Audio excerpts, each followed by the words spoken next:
Ready.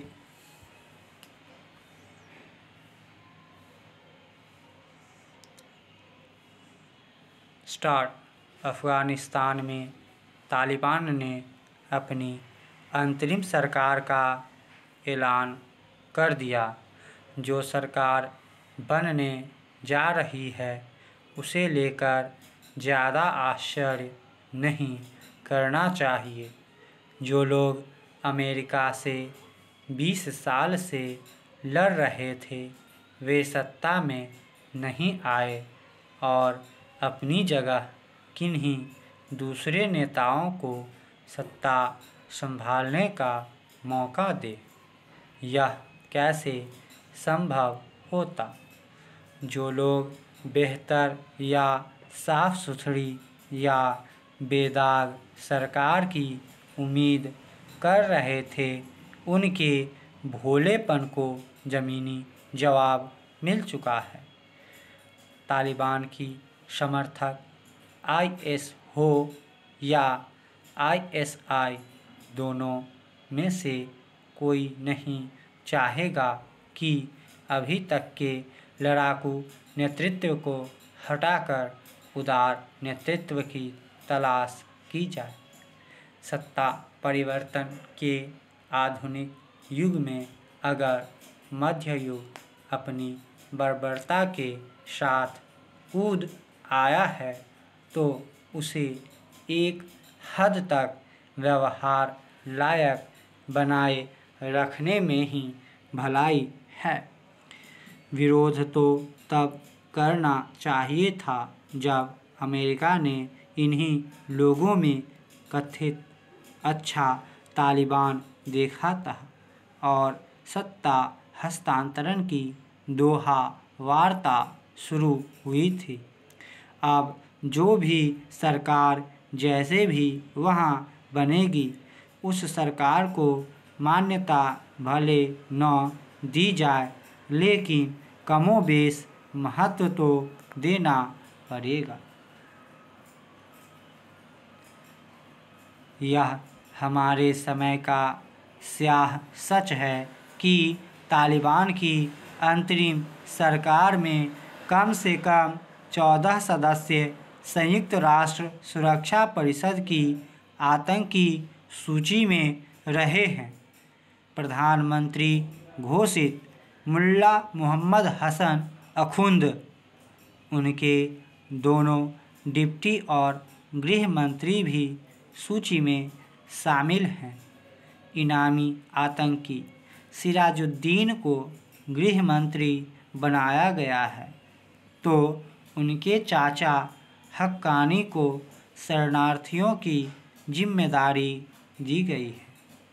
जो लोग सरकार संभालेंगे उनके नाम दुनिया आगे उनके काम के मुताबिक जानेगी। लेकिन फ़िलहाल यह जान लेना ज़रूरी है कि एक सरकार बन रही है जिसमें रक्षा मंत्री, विदेश मंत्री तक प्रतिबंधित सूची में रहे हैं। अंतरिम कैबिनेट के तमाम 33 सदस्यों को लेकर दुनिया में चिंता जाहिर की जा रही है।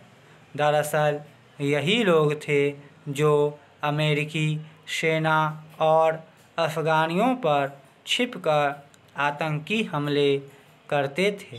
तो यह सवाल लोगों के दिमाग में स्वतः आएगा कि क्या इन लोगों की आदत रातों रात छूट जाएगी?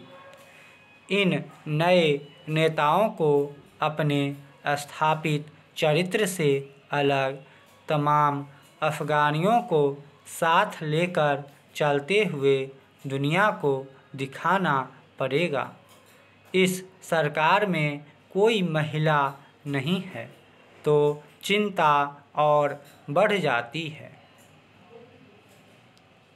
चीन और पाकिस्तान जैसे देशों को भी सावधान रहना होगा। क्या ये दोनों देश तालिबान की नई सरकार को व्यावहारिक बना पाएंगे। हालांकि एक बड़ी चिंता यह भी है कि तालिबान भी एक मत नहीं हैं और पूरे अफ़गानिस्तान में उनकी तूती नहीं बोलती है। पंजशीर घाटी में संघर्ष जारी है। वहाँ से अलग सरकार गठन की खबर भी आ रही है। पंजशीर घाटी में तालिबान के खिलाफ विद्रोही गुट का नेतृत्व कर रहे अहमद मसूद की तरफ से कहा गया है कि हम यहाँ एक वैध और ट्रांजिशनल प्रजातांत्रिक सरकार बनाएंगे।